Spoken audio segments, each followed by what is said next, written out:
Alright guys, what is going on today? Welcome back to the channel. In this video, I'm talking about the new Boruto episode 210. Now if you guys seen this episode, there's some stuff I need to go over. Now this episode was a perfect opportunity for Sarada's 3 tomo, and they messed that up and they took it out.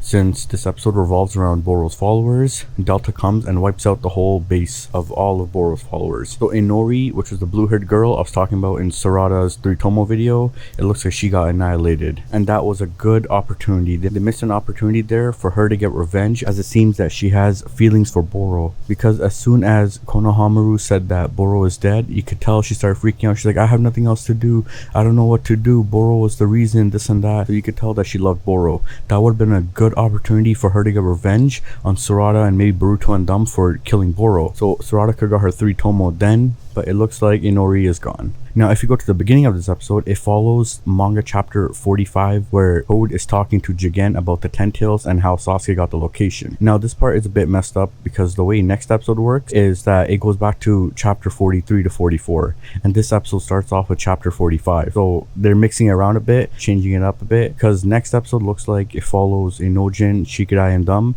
and they go chasing Amato. But that looks like it builds up to when Amato comes to the village and he puts the band around Shikidai's head. So I guess that makes sense on how they're doing it for next episode. They're building it up to when Amato defects to the leaf. Now another thing I want to point out in this episode is in the beginning when this follows manga chapter 45, it looks like Delta was added to the scene. In the manga she was not there, it was just Code and Jigen, but in this is Delta, Code and Jigen. Delta says that Boru is dead, and then you see Jigen's like, was it Sasuke Uchiha? And she's like, no, it was a force even stronger. Now I want to see how they play that out, because Sasuke is pretty strong and BoruShiki is strong, but I don't think he's that strong if you look at it. Yes, Momoshiki was strong, but then again, Naruto and Sasuke were wiping the floor with Momoshiki back in 65. If it wasn't for Shikamaru's shadow control, they all would have been fine. On top of that, Momoshiki was getting his ass beat if it wasn't for Dr. Katasuke giving him all that extra chakra he needed. So I don't know how Momoshiki is stronger than Sasuke. It's hard to talk around this stuff because they say Kaguya was the strongest and that she was scared of Momoshiki, but Momoshiki got his ass whooped by Naruto, Sasuke and Boruto with the final blow. And then Ishiki is the strongest, but then Ishiki got his ass whooped by Kaguya, but then Ishiki wipes Naruto and Sasuke. So you see where I'm going with that? So I don't know what they're building up there. Yeah, BoruShiki is strong, he found a good vessel. That doesn't mean that he's stronger than Sasuke. I think they should have fixed that part out. Another reason I say that is because in chapter 54-55 when Sasuke and them are fighting, is that Sasuke actually tries killing BoruShiki, but he doesn't want to fully go at him. BoruShiki was strong, yeah, he got a couple of hits on Kawaki, but not as much as Sasuke, except stabbing his Rinnegan, because Momoshiki caught Sasuke off guard back in chapter 53 when he stabs out his Rinnegan, meaning he wouldn't face him toe to toe. For that reason, he took out his Rinnegan without him knowing that he was coming for him, you know, because Momoshiki is sly, he wouldn't face up to it, he'd rather cheat and work on it. The episode talks about all this stuff, and then it's about Konohamaru and Sai